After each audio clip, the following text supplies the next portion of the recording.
नमस्कार, मैं अवंतिका और आप देख रहे हैं देशवार न्यूज। देखिए, इस वक्त की बड़ी खबर आ रही है मोतिहारी से हमारे सामने, जहां पर महागठबंधन के प्रत्याशी शशि भूषण सिंह का नामांकन रद्द कर दिया गया है। जी हां, बिल्कुल सही सुना आपने, शशि भूषण सिंह का महागठबंधन के प्रत्याशी का नामांकन रद्द कर दिया गया है। सारी के सुगौली विधानसभा से खड़े होने वाले थे और साथ ही साथ ऐसे में उनका नामांकन रद्द कर देने से शशि भूषण सिंह के तेवर बदले हुए नजर आ रहे हैं। जी हां, अभी तक औपचारिक घोषणा नहीं हुई है, लेकिन इस वक्त की सबसे बड़ी खबर आ रही है सूत्रों के हवाले से। आपको बता दें कि महागठबंधन के सुगौली से प्रत्याशी शशि भूषण सिंह का नामांकन जो है वो रद्द कर दिया गया है। वहीं दूसरी ओर आपको बता देना चाहेंगे कि राजद से रूठे बिलखे गए हुए ओम प्रकाश साहनी का भी नामांकन रद्द कर दिया गया है। ओम प्रकाश साहनी वही थे जिन्होंने कुछ दिन पहले काफी ज्यादा हंगामा मचा दिया था राजनीतिक गलियारों में।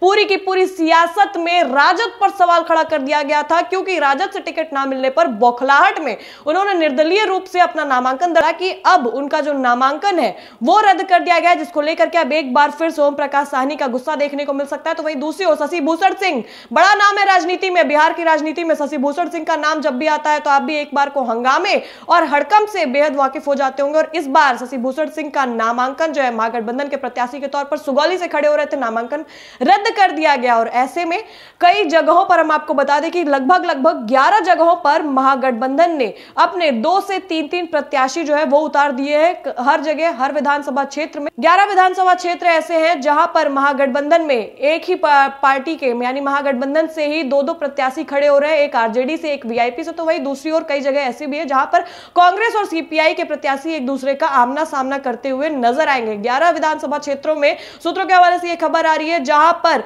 कांग्रेस और सीपीआई, वहीं आरजेडी और वीआईपी के उम्मीदवार आपस में टकराएंगे। और ये टकराव पूरे के पूरे राजनीतिक गलियारों में ऐसी गूंज उठाएगा जो कि साफ तौर पर महागठबंधन में फूट की ओर इशारा करेगा। हम आपको बता दें कि महागठबंधन में सीटों का बंटवारा जो है अभी तक नहीं हुआ है, महागठबंधन में सीट शेयरिंग का ऐलान नहीं हुआ है। और ऐसे में अब नामांकन की प्रक्रिया भी पूरी हो चुकी है। 20 तारीख को ही सेकंड फेज का आखिरी नामांकन था। और ऐसे में जब तक कि हमारे सामने नहीं आता कि महागठबंधन में सीटों का ऐलान क्या हुआ है, किसके खेमे में कितनी सीटें गई हैं, इस तौर पर भी लगातार देखें तो एक के बाद एक नामांकन रद्द हो जाना और वहीं कई सीटों पर एक से ज्यादा उम्मीदवार खड़े हो जाना महागठबंधन में फूट की ओर इशारा करता है। वहीं दूसरी ओर आपको बता दें तो एनडीए में सब कुछ ऑल इज वेल अभी तक नजर आ रहा है। लेकिन सबसे बड़ी खबर यह है इस वक्त की कि इस बार बिहार में पहली बार ऐसा हुआ है कि राजनीति में और साफ तौर पर विधानसभा चुनावों में अभी तक दोनों ही गठबंधनों में सीएम फेस नहीं बताया गया है। एक और लगातार जहां पर बखान किया जाता है कि नीतीश कुमार ही सीएम फेस होंगे, तो वही दूसरी ओर आपको बता दें तो महागठबंधन में तेजस्वी यादव ने सीएम फेस का परचम संभाला हुआ है। लेकिन औपचारिक तौर पर अभी भी कोई घोषणा नहीं की गई है। जी हां, इस बार बिहार में पहली बार ऐसा हो रहा है जो बिना सीएम फेस के दोनों गठबंधन मैदान में उतर चुके हैं और लगभग तैयारियां पूरी हो चुकी है, नामांकन खत्म हो चुका है और नामांकन खत्म होने तक भी सीएम फेस का ऐलान नहीं किया गया है। वही दूसरी ओर आपको बता दें तो एनडीए गठबंधन में सीएम फेस के तौर पर नीतीश कुमार अभी भी सीएम की गद्दी संभाले हुए हैं और आगे भी बताया जा रहा है कि वही बनेंगे सीएम, लेकिन औपचारिक तौर पर अभी तक कोई घोषणा नहीं की गई है। वही दूसरी ओर देखा जाए तो तेजस्वी यादव को भी लेकर के कई सवाल उठे थे।